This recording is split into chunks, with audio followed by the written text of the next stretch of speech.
merci d'avoir répondu à l'invitation de notre équipe. Vous avez fait l'effort, vous voyez, moi on me disait, les commerçants ils se déplacent jamais. Vous êtes là pour montrer tout à fait l'inverse. Hein. Non seulement vous vous déplacez, mais vous êtes les premiers à vous intéresser à l'avenir de Cluny et nous, dans notre équipe, on le sait. Alors, suivante. Donc, je voudrais baser cette réunion sur des échanges. Donc, n'hésitez pas à m'interrompre. Hein, on va échanger au fur et à mesure de la présentation de la réunion, parce que c'est, pour moi, c'est l'intérêt. Tout ce que je vous dis, ce sont des propositions. Et j'aimerais avoir vos avis respectifs sur ces propositions. D'accord ? Alors, voilà. Donc, vous le savez peut-être, sûrement, hein, nous avons fait une consultation de la population. On était fin décembre, hein, autour du 25 décembre. Et on a été d'ailleurs surpris par le nombre de réponses qu'on a obtenues, puisqu'on a obtenu pas loin de 200 réponses. Et cette consultation, elle était quand même assez complexe, elle était assez longue. Je fais mon autocritique là, elle était assez longue à compléter. Hein, et donc on a pu dépouiller cette consultation, ça fait un gros boulot. Hein, c'est notre ami Bernard Roulon qui a dépouillé les résultats. Et alors, je vous donne quelques éléments de réponse. Emploi et activité économique, faut-il modifier le plan local d'urbanisme pour attirer de nouvelles entreprises? Vous voyez, les 200 personnes nous ont dit à 87% oui. Et donc ça, c'est un engagement que on prend, à savoir que nous allons déverrouiller le plus. On va déverrouiller le plus pour que les gens puissent venir habiter à Cluny. Déverrouiller le plus, ça veut dire quoi? Ça veut dire permettre aux jeunes couples notamment, mais aussi à toute forme de personnes, de pouvoir construire à Cluny dans des petits lotissements. Hein.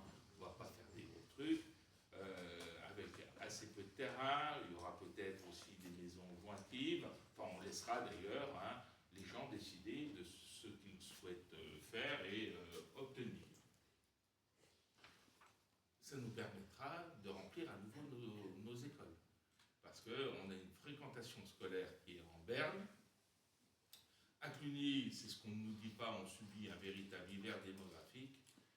La population vieillit. Et il y a beaucoup de classes qui ferment.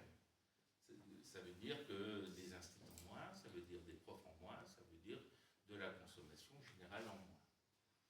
Ensuite, deuxième camembert, selon vous, le niveau des impôts locaux est à 83%, alors là on n'est pas trop surpris, tout le monde trouve que les impôts locaux sont toujours très élevés, mais quand même 83% de personnes qui trouvent que les impôts locaux sont trop élevés. Bon, moi je m'étonne à moitié, puisque vous vous en rappelez peut-être, l'année dernière on a pris 11,2% d'augmentation de la taxe foncière, et l'année N-2, on a pris 7,2%. Et donc en l'espace de 2 ans, eh bien, donc 3 ans en comptant cette année, mais comme c'est une année préélectorale, les impôts n'ont augmenté que de 2,1%, on s'est pris 20% d'augmentation de taxes foncières. Et quand je fais part au conseil municipal que ça va poser des problèmes, la réponse de la maire et de son premier adjoint, c'est « les propriétaires sont des gens riches, et donc ils peuvent payer ». Donc on a une maire riche puisqu'elle est propriétaire. Donc on a une maire riche, mais surtout, moi ce que je lui ai répondu, c'est que les gens qui se saignent aux 4 veines pour pouvoir acheter un appartement ou une petite maison, il y en a énormément. Et ce ne sont pas obligatoirement des gens riches. Ce sont des gens qui travaillent, qui investissent, qui font attention à ce qu'ils font et qui ont emprunté sur 20 ou 25 ans pour pouvoir acheter leur maison. Et des augmentations à ce niveau-là, c'est quelque chose d'inadmissible. Alors bien sûr, quand on veut dépenser plus que ce qu'on a, on augmente les impôts. Il y a une deuxième façon de faire, et elle ne savait pas comment faire. Hein. Une deuxième façon de faire, c'est d'augmenter la part du gâteau. Hein, si on permet à des gens de pouvoir venir habiter à Cluny, ils vont payer davantage de taxes foncières. Si on permet à des activités économiques de venir s'installer, des entreprises de venir s'installer à Cluny, eh bien elles vont payer des taxes qui iront à la fois taxes foncières qui iront dans les recettes de la commune et des taxes qui iront dans la recette de la Comcom. Et donc ça va bénéficier à tout le monde. Par parenthèse, lorsque la mairie a refusé l'hôtel 4 étoiles avec le restaurant étoilé attenant, la commune a perdu 130 000 € de revenus par an. Plus, bien sûr, les 30 emplois qui en découlaient, plus les gens qui ont de l'argent et qui adorent ce type d'hôtellerie et qui, au lieu de rester 1 jour, restent 4 ou 5 jours dans des hôtels et qui, bien sûr, vont ensuite en ville, fréquentent les boutiques, les restaurants, les cafés, etc., etc. Tu voulais dire quelque chose, François? Oui, c'est par rapport à ce que tu disais sur les entreprises. Oui. C'est surtout par rapport à Comcom où l'entreprise rapporte. C'est par la CFE, pas tellement par le foncier, puisque si les 3 quarts du temps, on va dire, la plupart des sociétés qui viennent ici sont locataires des lieux, et donc ne sont pas soumis à la foncière, mais par contre à la CFE. Et le problème c'est qu'il va falloir réviser aussi le mode, peut-être, pour la commune de Cluny, la répartition de la CFE, puisque c'est la Comcom qui prend une grosse partie de la CFE et qui ne distribue pas forcément à Cluny. Et quand on sait que la CFE est 80%, je crois, de ce qu'elle rapporte, viennent des entreprises de Cluny. Bien sûr. Alors, il y a une répartition qui est à peu près convenable. Mais l'artisan qui va acheter son morceau de terrain et qui va bâtir son local dessus, il va payer, au bout d'un moment, il va payer une taxe foncière. Et puis, il va employer des gens, il va se développer, et ça va faire de l'activité supplémentaire.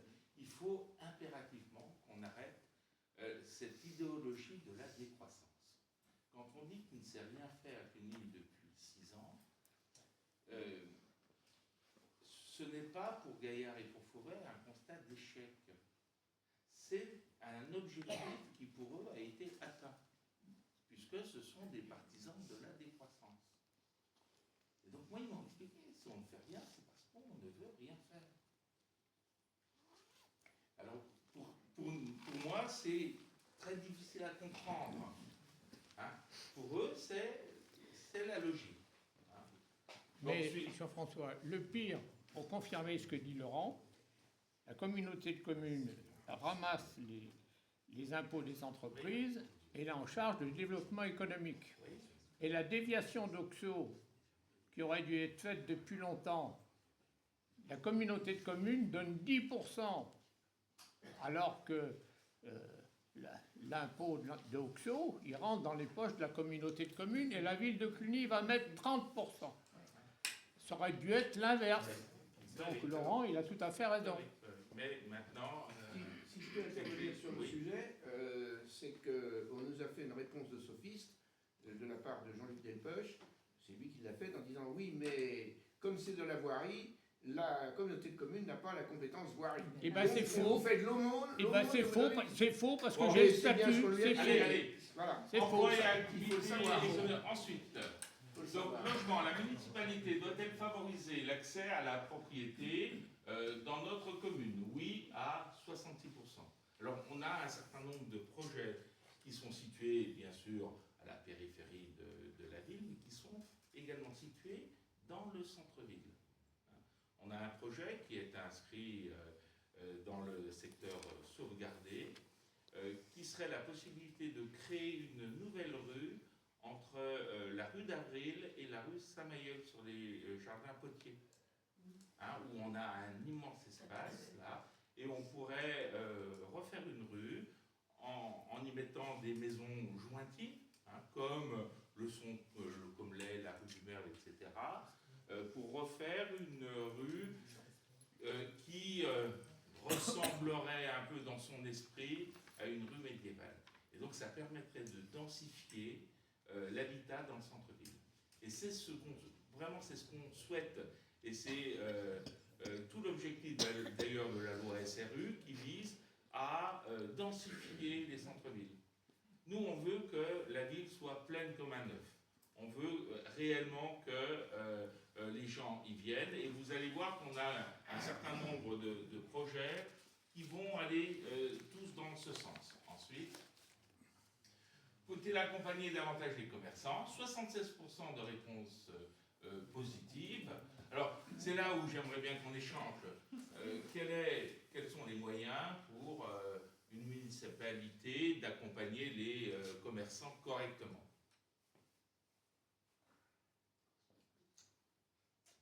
À votre avis? Oui. Je veux dire, comme d'habitude, déjà, la municipalité, quand il y a un nouveau commerçant, elle vient, elle l'accueille. Jusqu'à présent, nous on accueille, je l'ai déjà dit, commerçant 30 ans, on n'a jamais vu personne. Et ni non-commerçant, entre parenthèses, quand on est arrivé. Donc, il faudrait faire quelque chose quand un commerçant, quand un commerce se reprend ou se crée, il faut que quelqu'un... Il faut faire une petite inauguration. Il faut faire une petite inauguration, il faut un coup de JSL, il faut un coup de journal municipal, un portrait des nouveaux commerçants, des choses comme ça. Et en dehors de ça, qu'est-ce que vous voyez comme... oui. C'est bien que les élus fassent leur course à tout. Oui. Ça commence par là. Par là, parce que je suis sûr que si ce soir on fait le tour des commerçants qui habitent ici, combien ont vu les gens de la mairie actuelle dans leur commerce? Moi, je peux en citer deux. Moi, j'ai Marie Fauvert, parce qu'elle vient chercher des colis chez moi. Et Alain Gaillard. Oh, quelle chance! Voilà. Moi, c'est les deux seuls que je vois. Tous les autres, ni vus, ni connus. Et d'un autre côté, ça ne me manque pas, mais voilà. Alors moi, je pensais qu'on pourrait mettre en place des réunions régulières entre, alors ça c'est à vous à décider, entre les membres du bureau du commerce et la municipalité.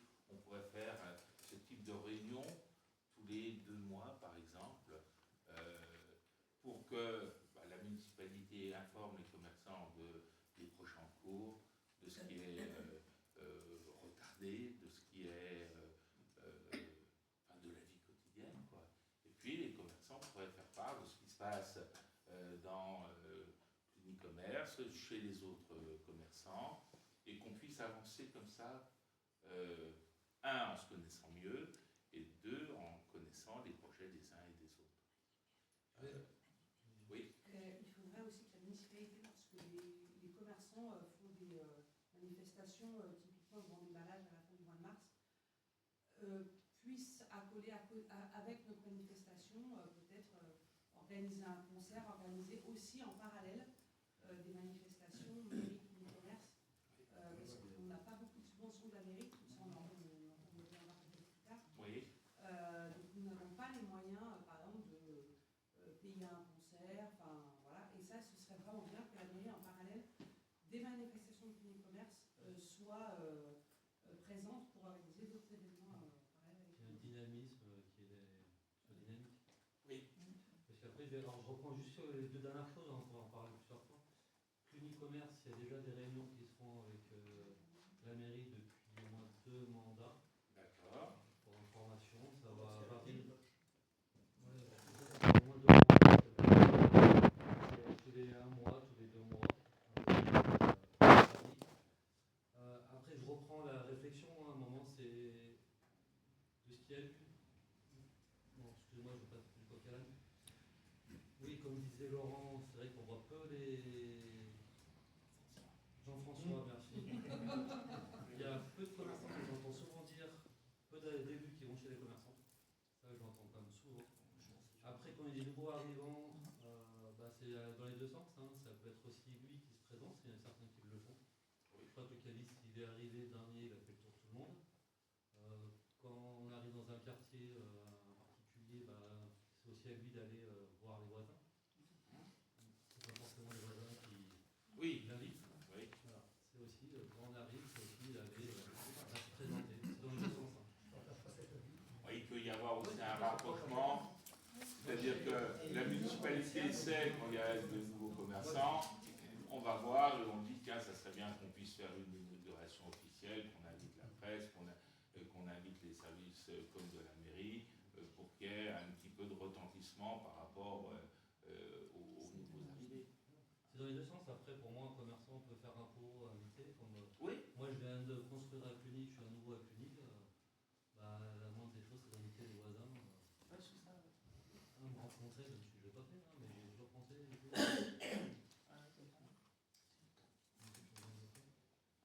Pour l'animation, moi je pense que c'est une excellente idée. Pourquoi? Parce que ça permet de relayer votre effort. Et de la soutenir surtout. Et de la soutenir. Et donc ça, on verra ça. Parce qu'on a des services, hein. On a le service culture qui fait des concerts, qui peut faire des concerts pendant que vous faites les activités, et ça permet d'avoir une manifestation de plus grande ampleur. Vous voyez, tout ça, c'est pour ça qu'il faut de la coordination, semble-t-il. Parce que ça ne coûtera pas plus cher à la commune, parce qu'elle fait déjà des concerts, elle paye déjà. Et vous, ça pourra mettre en valeur vos animations. Et notamment, alors il y avait eu, je ne sais plus, genre les marchés d'été dans la rue principale. C'était sous la première année de M. Bognon. Puis il y avait Garçon Lamotte aussi de l'époque de M. Bognon. Ça avait duré, on avait nous demandé en tant que commerçant que le marché nocturne soit dans la rue. Oui, revienne dans la... Oui, c'est ça. Le marché du mercredi, tu parlais, le marché du mercredi. Oui, les marchés de nuit, les marchés des quais. Et en fait, on avait demandé, nous, à ce que ce soit dans la rue principale. Oui. A priori, les forains qui venaient n'étaient pas satisfaits, donc ça s'est remis sur place de la ville. Oui. Et maintenant, après, c'est dans le parc effectivement, abbatial. il faut après, il est sûr qu'il faut que les commerçants aussi jouent le jeu, il faut qu'ils restent ouverts, parce que c'est vrai que si on fait un marché nocturne et que les commerces sont à 19h, c'est un petit peu mort. Mais je pense que ça, il faudra le retester et vraiment avoir de l'animation dans le cœur de la ville. Dans le cœur de la ville, parce que, enfin, comment? L'axe principal. Bah, l'axe principal, ouais. Et ça, je pense qu'il faudrait le retenter. Alors vous voyez, moi j'ai fait pas mal de réunions de quartier. Et il y a beaucoup de commerçants et d'artisans qui se sentent, qui sont dans les quartiers extérieurs, soit au Bréton, soit à Saint-Germain, qui se sentent un petit peu abandonnés. Et alors il y a quelque chose qui se passe l'été dans le parc abbatial. On pourrait peut-être faire quelque chose un peu plus en bas de la ville pour montrer aux Clunisois que bien il y a le haut de la ville et aussi le bas de la ville. On va faire peut-être des marchés nocturnes à différents endroits, mais Oui. dans l'hypercentre malgré tout. En fait, Oui. il y a peut-être aussi un moyen, peut-être, parce que je sais que les habitants sont quand même attachés au marché d'été à la mairie, il faut quand même l'avouer. Oui, c'est Je bien. pense qu'il y a aussi un moyen peut-être de les garder, mais peut-être aussi de se dire que dans l'été, je ne sais pas, en juillet, août, On peut il y a doubler. aussi quelque chose Mais bien sûr. dans cette rue, parce que le constat, il est, et je le partage avec vous, c'est que dans cet axe principal, et je ne parlerai pas que du bas de la rue, il n'y a pas de haut et de bas de la rue, c'est un axe principal, globalement, il n'y s'y passe rien, qu'on soit en période d'été, qu'on soit en période de Noël. Il n'y a rien.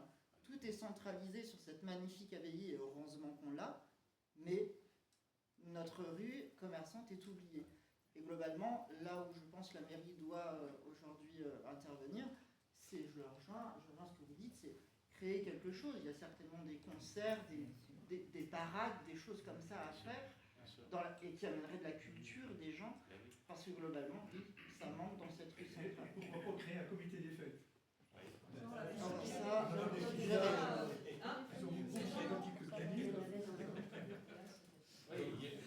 Ça a existé, mais moi j'ai jamais tenu depuis 80 93 où je suis là,